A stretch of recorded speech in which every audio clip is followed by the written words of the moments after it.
ప్రధాని నరేంద్ర మోదీ నివాసంలో ఎన్డీఏ సమావేశం కొనసాగుతోంది.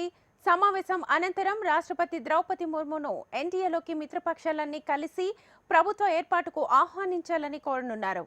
ఎన్డీఏ కూటమిలో బీజేపీతో సహా 15 పార్టీలు ఉన్నాయని, ప్రభుత్వ ఏర్పాటుకు కావాల్సిన సీట్లు సైతం ఉన్నట్లుగా రాష్ట్రపతికి వివరించనున్నారు.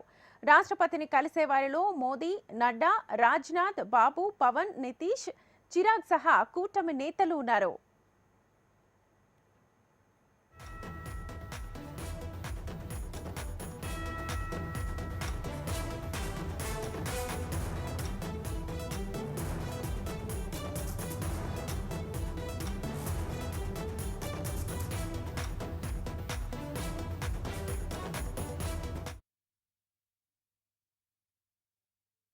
No, I'll talk to you after.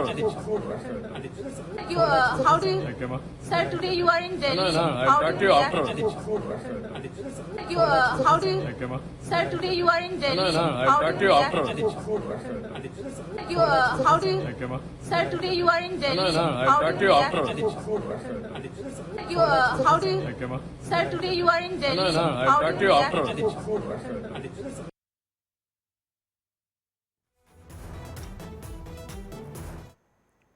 ప్రధాని నరేంద్ర మోదీ నివాసంలో ఎన్డీఏ సమావేశం కొనసాగుతోంది. సమావేశం అనంతరం రాష్ట్రపతి ద్రౌపది ముర్మును ఎన్డీఏలోకి మిత్రపక్షాలన్నీ కలిసి ప్రభుత్వ ఏర్పాటుకు ఆహ్వానించాలని కోరనున్నారు. ఎన్డీఏ కూటమిలో బీజేపీతో సహా 15 పార్టీలు ఉన్నాయని, ప్రభుత్వ ఏర్పాటుకు కావాల్సిన సీట్లు సైతం ఉన్నట్లుగా రాష్ట్రపతికి వివరించనున్నారు. రాష్ట్రపతిని కలిసే వారిలో మోదీ, నడ్డా, రాజ్నాథ్, బాబు, పవన్, నితీష్, చిరాగ్ సహా కూటమి నేతలు ఉన్నారు. ఖైదాంశానికి సంబంధించి ఫుల్ డీటెయిల్స్ మా ఢిల్లీ ప్రతినిధి శిరీష్ లైవ్ ద్వారా అందిస్తారు. శిరీష్, ప్రస్తుతానికైతే ప్రధాని నివాసంలో ఎన్డీఏ భాగస్వామ్య పక్షాల భేటీ అనేది కూడా జరుగుతుంది. మరికొద్ది సేపట్లో ఈ సమావేశం అనేది కూడా ముగుస్తుంది. ముగిసిన వెంటనే నేతలందరూ కూడా కలిసి రాష్ట్రపతిని కలుస్తారు. బహుశా 6 గంటల సమయంలో వీళ్ళందరూ కూడా రాష్ట్రపతి భవన్లో రాష్ట్రపతి ద్రౌపది ముర్ముతో సమావేశమవుతారు.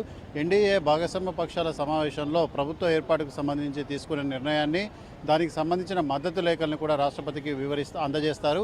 ఆ తర్వాత ప్రభుత్వ ఏర్పాటుకు అవకాశం ఇవ్వాల్సిందిగా కూడా కోరనున్నట్లుగా కూడా సమాచారం.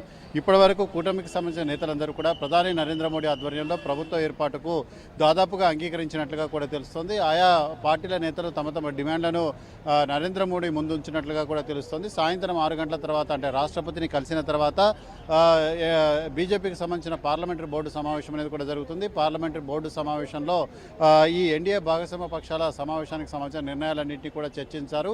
ఆ తర్వాత శుక్రవారం సాయంత్రం ఎన్డీఏ భాగస్వామ్య పక్షాలకు సంబంధించిన ఎంపీల సమావేశం జరుగుతుంది. ఇందులో బీజేపీ ఎంపీలు కూడా పాల్గొంటారు.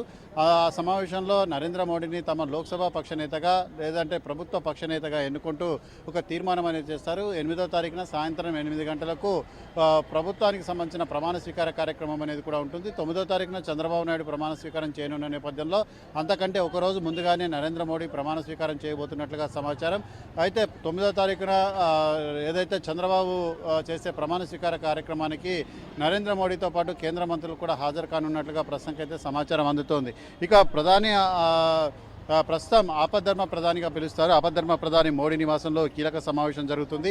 ఎన్నికల అనంతరం ఎన్డీఏకి సంబంధించిన తొలి సమావేశంగా కూడా ఇదని చెప్పొచ్చు. ఎన్డీఏ కూటమిలో ఉన్న నేతల ఏదైతే ఎంపీల సంఖ్య అనేది కూడా ఉందో 292కు చేరుకుంది. ఒక ఇండిపెండెంట్ కూడా మద్దతు ఇస్తున్న నేపథ్యంలో 293కు ఈ సంఖ్య అనేది కూడా చేరుకుంది. బీజేపీకి సొంతగా 240 మంది ఉంటే టీడీపీకి 16,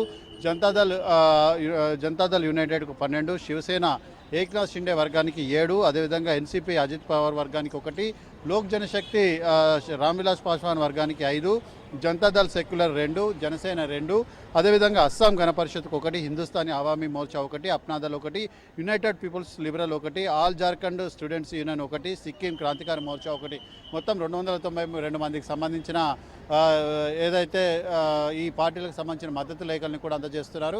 దాదాపుగా నరేంద్ర మోడీ 3వసారి ప్రధానిగా ప్రమాణ స్వీకారం చేయడం ఖాయంగా కూడా కనపడుతుంది. ప్రస్తుతానికైతే ఇంకా ఎన్డీఏ మీటింగ్ కొనసాగుతుంది కాబట్టి మీటింగ్ తర్వాత ఏ పార్టీ ఏ డిమాండ్లను ముందుంచిందనే దాని గురించి కొంత వివరాలంటే కూడా తెలిసే అవకాశం కూడా ఉంది. Right Shirish, thank you.